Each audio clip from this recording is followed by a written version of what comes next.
siguiente ponencia es la que corre a cargo de la Universidad Carlos III. Tendremos con nosotros a Teresa Malo de Molina, directora de la Biblioteca de la Universidad Carlos III, y a Victoria Rasero, que aportarán desde el punto de vista de la universidad unos apuntes bastante interesantes, me parece a mí, sobre el acceso abierto. Hola, buenas tardes. Buenos días, sí. Yo también no tengo gripe, pero estoy un poco... quería agradecer al consorcio que haya organizado esta jornada tan interesante y a la Politécnica que nos haya acogido una vez más en este acto. Y a Javier, que se acaba de marchar porque se ha autonombrado el telonero mío, cosa que me produce un inmenso placer, porque tengo un telonero muy brillante, como habéis visto. Bueno, nosotros queremos aprovechar esta oportunidad en que os habíamos convocado, sobre todo a los investigadores, para hacer patria, ¿no? Y para vender un poco, yo creo que la gran oportunidad de la publicación en abierto, que yo creo que es absolutamente imprescindible, que os impliquéis en este movimiento para que realmente sea una alternativa eficaz, como pretende ser, a la publicación científica. Vamos a tratar de hablar de muchas cosas en poco tiempo. Yo me imagino que Yanko nos va a regañar mucho, pero es un tema que apunta a muchas cosas y queríamos cubrir al menos las principales. Como sabéis, los agentes que integran el mundo de la investigación científica pues son muchos, básicamente son los investigadores, y los investigadores no trabajan por sí solos y sin motivo. Los investigadores lo que quieren es comunicar a la sociedad el resultado de sus investigaciones, su aportación al conocimiento, y normalmente lo hacen gracias a que hay organismos que financian esas investigaciones y tienen que darlas a conocer o difundir, y normalmente lo hacen a través de editores. Pero a su vez los investigadores son consumidores de esa información que otros investigadores generan para ser capaces de generar ese nuevo conocimiento. Y en ese punto pues estamos las bibliotecas como elemento tradicionalmente de difusión, ¿no? De poner en contacto al investigador productor con el investigador consumidor, ¿no? Que sigue siendo la misma persona, de hecho, pero bueno. Y se ha creado así un flujo en la comunicación científica que, a partir de una financiación procedente de un proyecto competitivo, de un proyecto internacional o incluso de un proyecto de investigación aplicada a través de una empresa, se genera o se inicia un proceso de investigación y se empiezan a producir resultados, y esos resultados son contenidos que hay que difundir y publicar. Y para difundir y publicar esos contenidos, tradicionalmente, pues solo había la posibilidad de publicarlos en papel, como bien sabemos, pero gracias, como veremos, al desarrollo de la tecnología hay una nueva alternativa, que es el acceso abierto, y que es la que hemos venido a vender, aunque muchos conocéis ya. ¿Qué es lo que ha producido este cambio? Pues básicamente la tecnología, que ha abierto un canal de difusión y de distribución extraordinariamente fácil, económico y rápido. También está el hecho de que cada vez es más necesario en este mundo vertiginoso de información acceder a la información de una manera más inmediata, más rápida, cuando no haya que esperar a que las cosas se publiquen de manera tradicional. Y además, los organismos públicos de investigación que empiezan a financiar esos proyectos empiezan a decir, vale, muy bien, yo estoy financiando esto, pero yo quiero ver qué resultado obtengo de esta financiación y, sobre todo, qué impacto en la sociedad del conocimiento soy capaz o genera esta inversión que yo hago y esta financiación que yo hago. Así pues, el modelo tradicional que todos conocéis es publicar los resultados normalmente a través de revistas científicas, a veces libros, pero mayoritariamente revistas científicas. ¿Qué ventaja tenía esto para vosotros como investigadores? Pues muchas, ¿no? Primero, que había una gran cantidad de revistas científicas en distintas disciplinas. Sabemos que los canales no son iguales en la ciencia y la tecnología, por ejemplo, que las ciencias sociales o en las humanidades, que son más complejos y más dispersos, pero en general la oferta era muy grande. Además, todos trabajáis en un entorno en el que el reconocimiento de vuestro trabajo como investigador se hace precisamente midiendo esto, ¿no? Midiendo dónde publicáis y qué publicáis. Y esas revistas a lo largo del tiempo han ido asegurándose una garantía de calidad y fiabilidad, ¿no?, a través del famoso procedimiento del peer review, y con todo eso, digamos que vivíamos en un mundo con un factor de impacto consolidado. Discutible muchas veces, pero era una referencia y es una referencia aceptada casi universalmente. ¿Qué inconvenientes tiene esto? Que también los tiene. El primero y principal, pues que al final estáis sometidos a un canal de información que a veces es un oligopolio y que frena muchas de las oportunidades de publicación. ¿Por qué? Porque hay que pasar un largo proceso de selección y aceptación, que además, en el mejor de los casos, si se consigue que esa publicación sea aceptada, pues supone un retraso importante, a veces de meses, de cuando se ha conseguido el resultado a cuando ese resultado realmente se publica. Y la mayor parte de las veces, aunque a veces incluso no seáis del todo conscientes, perdéis los derechos de autor, porque los derechos de autor los mantiene el editor, ¿no?, o los conserva el editor. ¿Este es un sistema equilibrado? Pues parece obvio que no, ¿no? Hasta ahora se ha mantenido en gran parte porque no había otra alternativa, pero es evidente que el editor está obteniendo mucho en este modelo. ¿Por qué? Porque obtiene un producto de mucha calidad, un producto refrendado además por la academia, es decir, por los referentes del saber, casi de forma gratuita, e incluso a veces cobra por ello. Él mantiene el control absoluto de los derechos de publicación y difusión y además impone cuál es la política de distribución y de acceso a esos contenidos, ¿no? Todo esto ha generado muchos movimientos dentro incluso del mundo de la investigación, como el famoso boicot a Elsevier que se dio en el año 2012. Por lo tanto, estamos ahora en una situación un poquito de crisis, porque, por un lado, los organismos de financiación sienten que no tienen retorno de esa financiación a la investigación.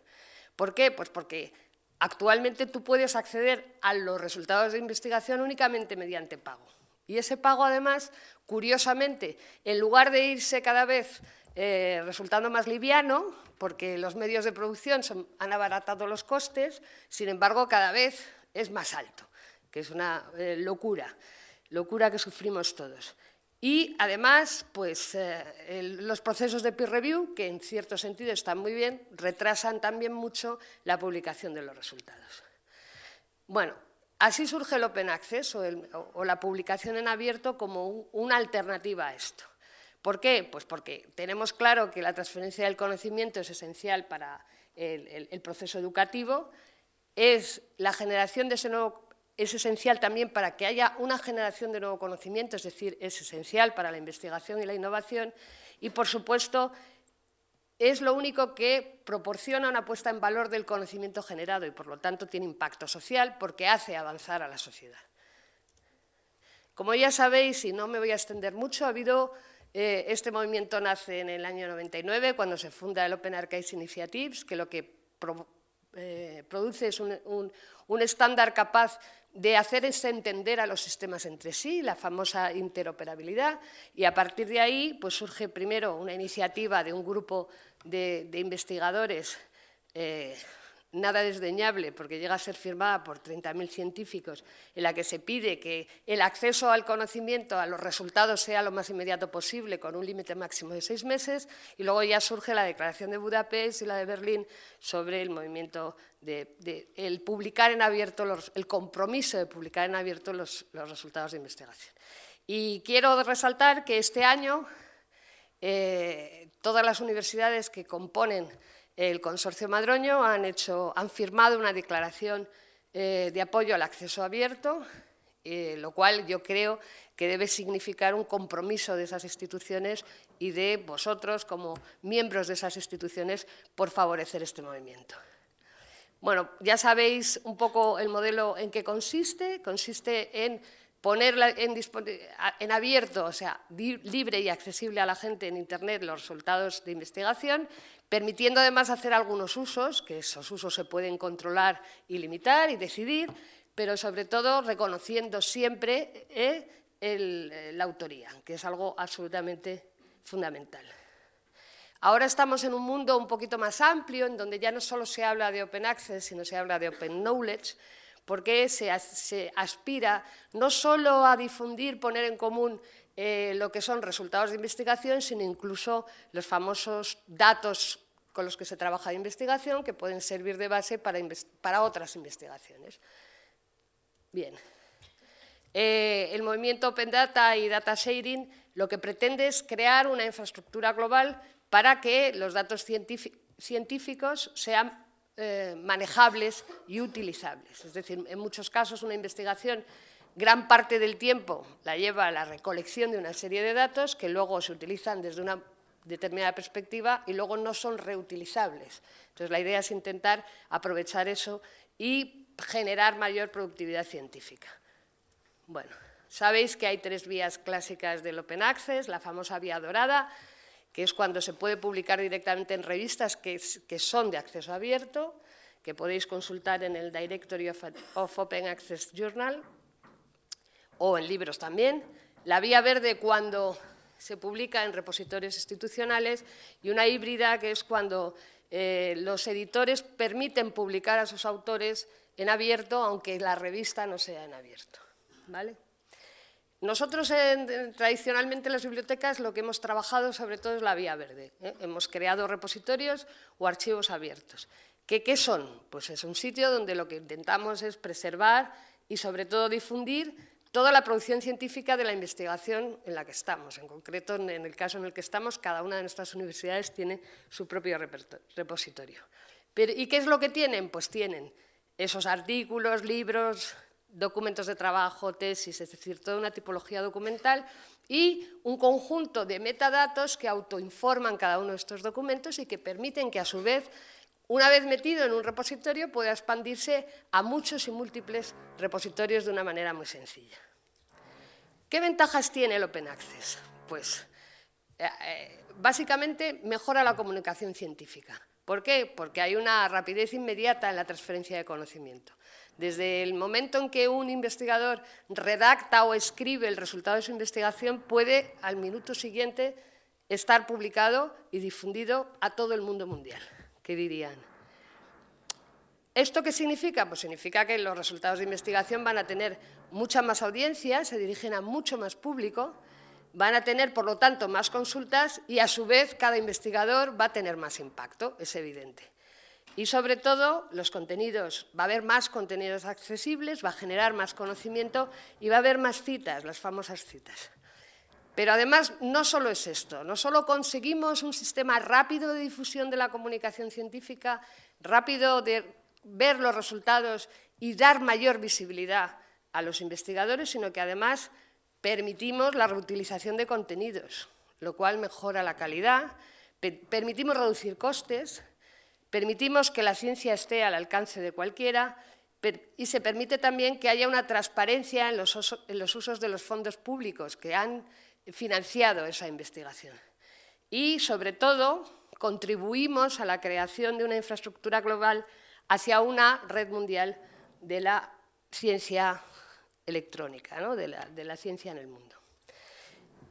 Para el investigador, entonces, como veis, y os quiero vender, todo son ventajas, o muchas son ventajas. Se consigue mucha más visibilidad, se accede a mucha más gente, se tienen más consultas y más descargas y se tienen más citas. Yo tengo que decir que en nuestra universidad es muy común que cuando un profesor al principio es algo reticente para publicar sus contenidos en el repositorio institucional, cuando ya le convencemos y le empezamos a enviar datos y estadísticas, queda sorprendido. Anda, no sabía yo que me consultaban tanto y anda, me están consultando de este país, anda, me están citando aquí, ¿no? Hay menos tiempo transcurrido en que uno empieza a ser citado, porque claro, cuando uno publica un trabajo, si lo tiene que publicar en una revista, que tiene un proceso muy largo de edición, cuando realmente empiezas a ser citado es 1 año o 1 año y medio después de haber terminado esa investigación. Se asegura una cosa muy importante, que ahora puede parecer un poco vana o extraña o incluso ajena al investigador, pero que no es en absoluto ajena, que es la preservación y el acceso perpetuo a su obra. Es el asegurarse que uno va a tener una referencia y una URL de lo que ha publicado para siempre, que jamás va a ser un enlace roto, que siempre que se referencia a esa URL siempre se va a encontrar.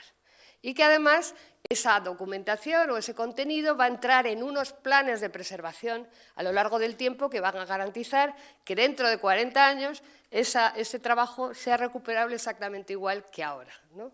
Es algo que parece baladí, pero no lo es. Además, va a tener datos de uso, va a saber quién está entrando a consultar, qué ve y qué no ve, y va a permitirle también conocer quiénes trabajan en su campo, porque también publican en abierto, y va a poderse generar nuevas sinergias y redes de contacto. Yo sé que no es fácil y que muchos tendréis, todo esto suena muy bien, pero claro, esto de que no cuesta, pues no está muy claro, ¿no? Pues la verdad es que no hay una estimación real de cuánto es el coste de la publicación en abierto, aunque se están empezando a hacer estudios que demuestran que el coste es bajo. Pero sobre todo cada unidad, cada universidad tiene su repositorio. Hay algunas revistas que ya son de Open Access y hay revistas híbridas y hay que aprovechar todos esos canales. Muchos dirán, bueno, sí, esto está muy bien, pero yo no tengo tiempo para ponerme a publicar en abierto todo lo que publico. Bueno, pues intentamos que los procedimientos de autoarchivo sean muy sencillitos, muy sencillitos. La mayoría de las universidades estamos ya vinculando los módulos de generación de currículum de las universidades con la publicación en abierto para que sea exclusivamente dar un clic, y además las bibliotecas estamos siempre absolutamente dispuestas a hacerlo por vosotros, si tenéis el menor problema, y ayudaros, y se puede delegar ese archivo. ¿Qué pasa con el control de la calidad científica? Claro, a mí me interesa publicar en una revista que tenga peer review y que tenga relevancia y prestigio en mi área de investigación. Bueno, yo creo que hay que separar el peer review de la forma de publicar. El peer review se inventó para las publicaciones científicas, pero es perfectamente aplicable a los repositorios abiertos. No hay nada que impida que se haga. Y además se puede trabajar con criterios de las agencias de evaluación. De hecho, hay revistas en archivo abierto que ya tienen revisión por pares y que pueden alcanzar factores de impacto muy altos, por ejemplo, The New Journal of Physics. Y esto está muy relacionado con el compromiso que la comunidad de investigadores tiene con el movimiento de acceso abierto, que en el ámbito de la física es muy fuerte, por ejemplo. Y además, pues en los repositorios hay de todo, los hay revisados y los hay no revisados, y se pueden presentar como revisados y como no revisados, de las dos maneras. ¿Y qué pasa? Vale, yo cuelgo esto aquí en abierto y ahora llega cualquiera y me lo copia. Bueno, pues la verdad es que, en contra de lo que pueda parecer, los archivos abiertos son una manera de proteger los derechos sobre un trabajo. Porque cuando uno llega a un resultado relevante en su investigación y la publica en abierto, tiene garantizado que siempre va a estar vinculado ese resultado a su autoría. Y en cualquier caso va a poder decir, si surge un plagio o si surge una mala utilización de ese contenido, va a decir, oye, esto es mío y te lo demuestro porque lo he publicado en tal repertorio, en tal día y en tal momento, ¿no? Entonces, en contra de lo que pueda parecer, el archivo abierto garantiza mucho la preservación del derecho de autor. Y ahora va a seguir con vosotros Victoria Rasero, que es la responsable de nuestro repositorio institucional y una auténtica experta en temas de archivo abierto y de derechos de autor.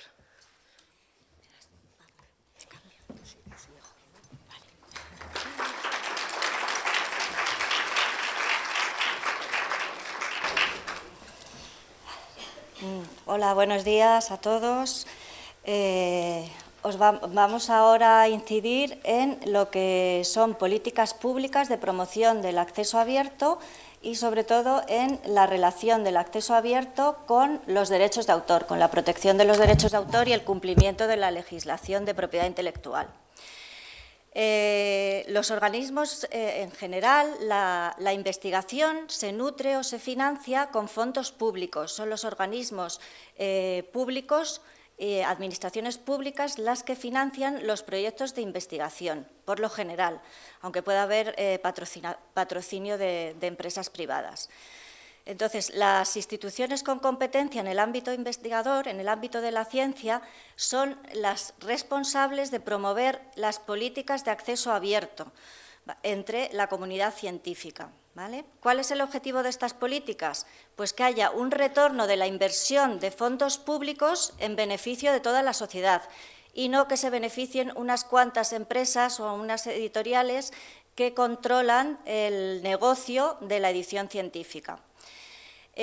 Luego, también los organismos públicos deben establecer una serie de mecanismos para conseguir que estas políticas tengan éxito. Y para ello se tienen que contribuir a la creación de una sólida infraestructura universal de acceso a la información, es decir, a la creación tanto de repositorios como de revistas en acceso abierto. También ofrecer servicios de asesoramiento a los investigadores, asesoramiento en difusión, publicación, impacto de sus publicaciones y también en propiedad intelectual, y luego realizar campañas de difusión e incluso incentivar económicamente a aquellos investigadores que publiquen en acceso abierto.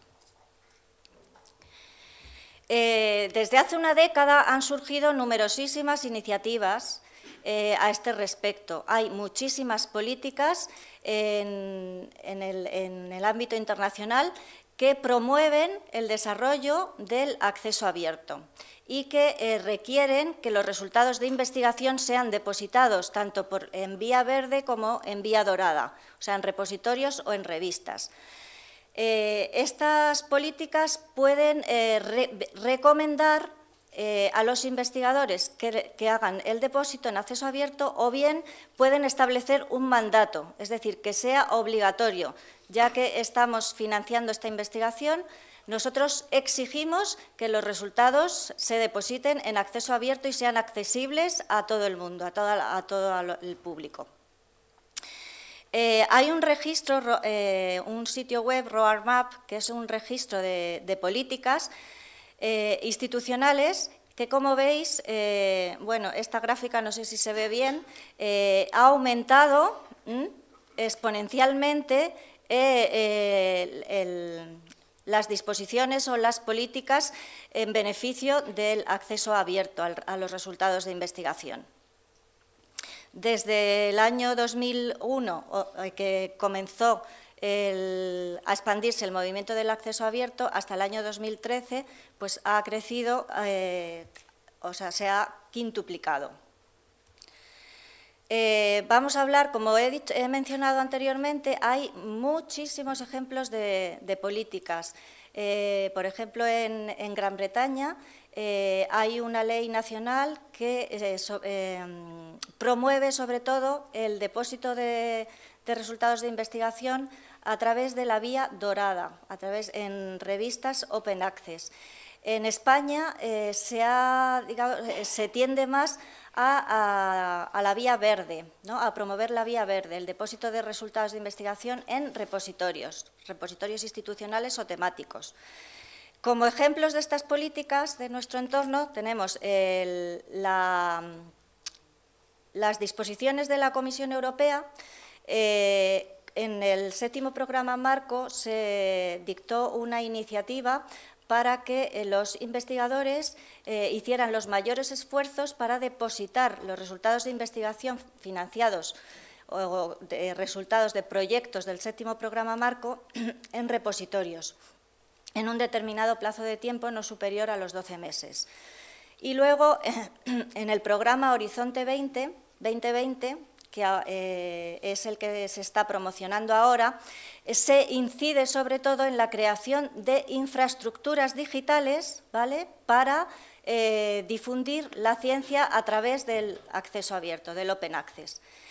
En España tenemos dos disposiciones principales, como son la Ley de la Ciencia, que ahora veremos en su artículo 37 lo que dice, y el Real Decreto 99 del 2011, por el que se regulan las enseñanzas oficiales de doctorado, en cuyo artículo 14 se menciona que los autores de las tesis en el proceso de defensa de su tesis deben depositar una copia en el repositorio institucional de la universidad.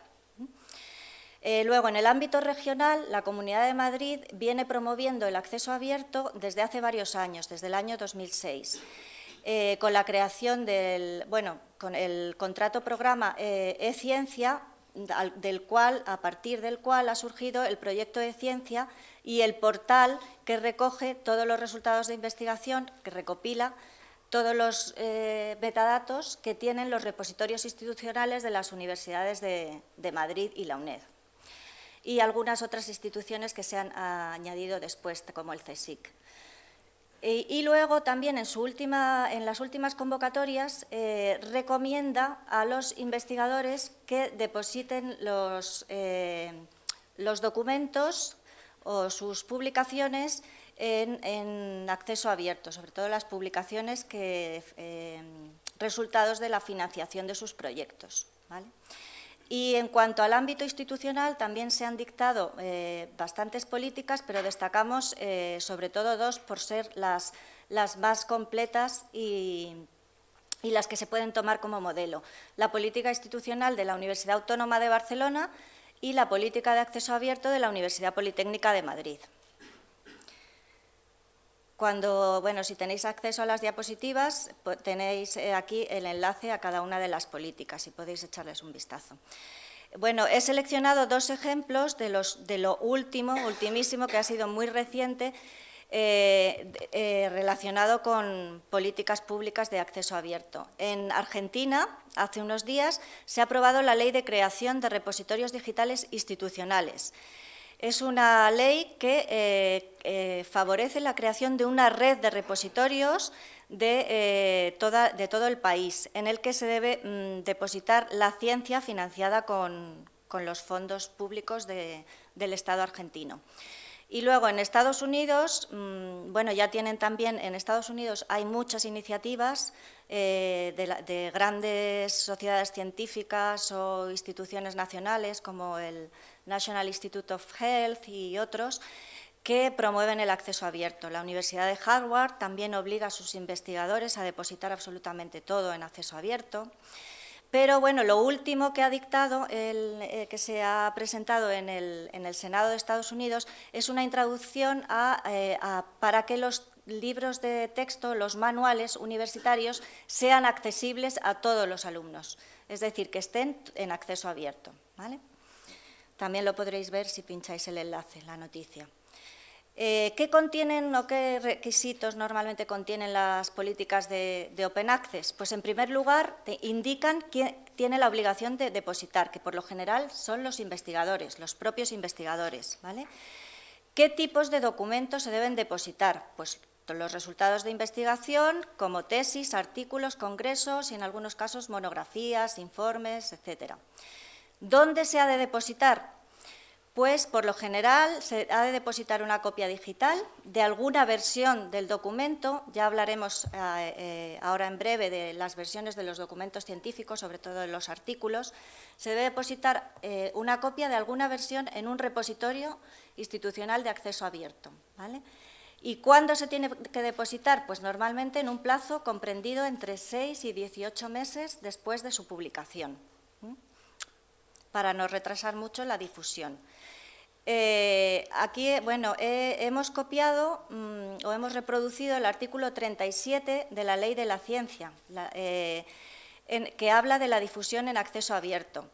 Y como veis, se impulsa, la propia ley dice que se impulsará el desarrollo de repositorios de acceso abierto a las publicaciones de su personal de investigación. Que el personal de investigación cuya actividad esté financiada con fondos públicos o con fondos de presupuestos generales del Estado, hará pública una versión digital de los contenidos, ¿vale? Y luego, esa versión pública, ¿dónde se va a depositar? En repositorios de acceso abierto, en el punto 3, y luego también indica en el punto 4 que esta versión electrónica que está depositada en los repositorios se podrá utilizar en los procesos de evaluación de los investigadores. Este aspecto de la ley pues aún no ha sido muy desarrollado, pero bueno, estamos esperando que las agencias de evaluación y acreditación desarrollen, digamos, este punto de la Ley de la Ciencia. Y ahora vamos a hablar a continuación de la relación del acceso abierto con la propiedad intelectual, ¿vale? Con los derechos de autor. ¿Qué relación hay? Porque, claro, estamos hablando de actividades de creación, de obras de creación que están protegidas por derechos de autor. Todo lo que todos los resultados de investigación tienen un autor o varios autores y, por lo tanto, están protegidas esas obras por los derechos de propiedad intelectual. Perdona, tiempo. ¿Qué es la? Bueno, la propiedad intelectual, como ya sabéis, está regulada por ley en España, en el texto refundido del, un Real Decreto Legislativo del año 96, que luego ha sido modificado. Los derechos de autor, en concreto, son un instrumento jurídico por el que se pretende que se respetan y protejan dichos derechos. Los derechos de autor son de dos tipos: los derechos morales, que son derechos de carácter personal e intransferible y que no caducan, ¿vale? Y que, sobre todo, exigen que se reconozca la paternidad y la integridad de la obra. Y luego los derechos patrimoniales, que son lo que en el mundo anglosajón se conoce por copyright, son los derechos económicos, que esos sí que son derechos transferibles y que tienen una duración limitada en el tiempo. Estos derechos económicos no se pueden hacer usos de los documentos si no tenemos la autorización o el consentimiento del titular. Y son fundamentalmente 4, el derecho de reproducción, distribución, transformación y comunicación pública. ¿Bien? Entonces, lo que queremos incidir en la idea de que la difusión y el libre acceso a los resultados de investigación es totalmente compatible con el cumplimiento de la normativa de la propiedad intelectual, ya que se respeta en cualquier caso los derechos de autor, ¿vale? Y se tienen en cuenta las limitaciones de la normativa vigente. Normalmente, cuando publicamos, cuando los investigadores publican en revistas o en monografías con editoriales comerciales, firman un contrato o acuerdo de edición y transfieren los derechos económicos a esa editorial, con lo cual pierden el control de sus derechos. Por ejemplo, cuando ceden el derecho de publicación o los derechos económicos de publicación de una obra, el autor, por ejemplo, no podría, si quiere luego editar o publicar su obra en otro idioma, en una versión traducida, pues no podría hacerlo sin el consentimiento de la editorial a la cual ha cedido los derechos. O incluso no podría mandar una copia de su obra por correo electrónico a otros colegas porque está ejerciendo un acto de comunicación pública y no puede hacerlo sin el consentimiento del titular de los derechos. Entonces, es importante que esto, que tengáis conocimiento de lo que hacéis cuando firmáis un contrato de edición, ¿no?, con las editoriales. En los repositorios se gestionan los derechos de autor. Como he mencionado antes, no se vulneran en absoluto. Siempre se tienen en cuenta y se respetan. Con lo cual, hay que hacer una serie de gestiones, ¿no? El personal que trabaja en los repositorios, en las bibliotecas, o los bibliotecarios, perdón, saben que las publicaciones científicas que allí se depositan están protegidas por derechos de autor. Entonces, es el titular de los derechos es el único que tiene facultad para dar autorización del depósito de su obra en el repositorio, ¿vale? Entonces, el autor firma normalmente una licencia, ¿no?, es una especie de contrato, por el que autoriza a la universidad o a la institución a difundir su obra, a almacenar y a difundir su obra en acceso abierto. Y el archivo de una obra protegida, como en el repositorio, implica el ejercicio de los derechos económicos y reproducción, transformación y comunicación pública, fundamentalmente. Entonces, ¿qué pasa? Si el autor mantiene la titularidad de los derechos, es decir, que va a depositar una obra que aún no ha publicado o que no ha cedido los derechos, lo que hace es que firma la licencia de cesión no exclusiva. Esto quiere decir que si hace una cesión no exclusiva de los derechos de explotación, puede seguir haciendo uso de su obra, ¿vale? La institución no necesita, simplemente con la firma de esta licencia ya garantiza la protección de los derechos de autor y puede difundir la obra en el repositorio institucional. Y luego también el autor puede controlar qué usos quiere que haga el público que vaya a acceder a su obra, qué usos permite que haga de su obra, ¿vale? Esto normalmente se hace mediante unas licencias, o sea, unos instrumentos o licencias, las más conocidas son las licencias Creative Commons. Bueno, aquí vemos un ejemplo de licencia por el que el autor autoriza a la universidad a la difusión en acceso abierto de su obra. Estas son, digamos, las licencias Creative Commons tienen 4 premisas fundamentales que se pueden combinar y como resultado se pueden obtener hasta 6 tipos de licencias. El reconocimiento del autor es siempre obligatorio, ¿vale? Entonces, el reconocimiento, las licencias Creative Commons todas llevan como premisa obligatoria que se reconozca, que se atribuya la obra al autor correspondiente. Después también se puede establecer que no se haga un uso comercial de la obra, que no se realicen obras derivadas, es decir, que no se utilicen fragmentos o que no se hagan traducciones para realizar otras obras nuevas, etc. Y luego también se puede establecer que si se utiliza la obra y se generan otras nuevas obras, estas se compartan de igual manera, con una licencia Creative Commons exactamente igual, ¿vale? Entonces, en el supuesto de que los derechos de explotación hayan sido cedidos porque ya la obra se ha publicado y se ha firmado un contrato con el editor, normalmente la titularidad de los derechos ha sido transferida, con lo cual los bibliotecarios tienen que solicitar autorización al titular de los derechos, que son las editoriales, ¿vale? Y si el autor no lo ha cedido en exclusiva, pues no hay ningún problema. Estaríamos en el primer caso, ¿no? Que el autor firma la licencia y se deposita la obra sin ningún problema, ¿vale? A ver, entonces, ¿qué es lo que tenemos que hacer antes de depositar la obra en acceso abierto? Pues averiguar quién es el titular de los derechos. Si la obra ha sido publicada y se han cedido los derechos, sabemos que las editoriales, las editoriales científicas, sobre todo las grandes como Elsevier, Springer y otras de grandes sociedades científicas como IECubo, etcétera, casi todas ellas permiten el depósito de una de las versiones en abierto, en acceso abierto, en un repositorio o en una página personal del autor.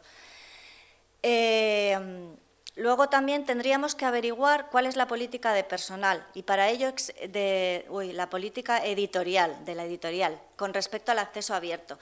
Para ello existen instrumentos como Sherpa Romeo, que es una base de datos internacional, que nos indica qué usos permite el editor que se hagan de los artículos publicados en su revista o en sus monografías. Y luego, si no conocemos, sino en algunas de estas bases de datos que tenemos, como Sherpa Romeo o Dulcinea de ámbito hispánico, no encontramos la política de la editorial, lo que hacemos es solicitar autorización expresa mediante correo electrónico a la editorial, ¿vale? Y hasta que no obtenemos una respuesta no se deposita nada en acceso abierto. He mencionado antes que los artículos científicos tienen varias versiones y pasan por varias fases. Las grandes editoriales científicas nunca van a permitir el depósito de la versión final, de la versión que aparece ya maquetada en su publicación, en su revista o en su serie de monografías, ¿vale? Normalmente autorizan a depositar la versión preprint, que es el borrador primero del autor que envía antes de ser aceptado y revisado, o la versión postprint, que es la versión ya revisada. Bueno, aquí tenemos un modelo de autorización, de solicitud de autorización, que es el que escribimos a las editoriales para que nos den el permiso correspondiente, un modelo de autorización concedida por una editorial. Normalmente casi todas las editoriales autorizan el depósito, excepto las que son más reacias al acceso abierto y a todo este movimiento, son las editoriales jurídicas, ¿vale? Que son las que menos permiten ese depósito. Aquí tenéis un esquema de, digamos, del proceso de la gestión de derechos de autor que se hace en las bibliotecas para depositar en abierto. Y, bueno, sobre todo, recomendaros o recomendar a los investigadores que quieran depositar su obra en abierto o bien que tengan que cumplir con el mandato de algunos organismos públicos de financiación que no cedan sus derechos en exclusiva a las editoriales cuando vayan a publicar. Pueden añadir una cláusula o una adenda por la que el autor se tiene que reservar, o sea, el investigador debe reservarse algunos derechos, como por ejemplo el poder publicar una versión de su artículo en un repositorio institucional, ¿vale? O bien para otros usos, como por ejemplo hacer una traducción de su propia obra. Y bueno, hay una serie de modelos de organismos internacionales que también podéis consultar cuando tengáis acceso a las diapositivas y sobre todo es eso, queremos resaltar que lo importante es que retengáis los derechos de explotación, que no los cedáis en exclusiva, ¿vale? Para que luego podáis utilizar esa obra en beneficio vuestro o en beneficio de la institución que financia esa investigación. Y bueno, tenéis también unas cuantas obras seleccionadas de bibliografía, por si os interesa profundizar más en el tema. Y bueno, muchas gracias por vuestra atención y perdonad el retraso. Y sobre todo, publicad en abierto.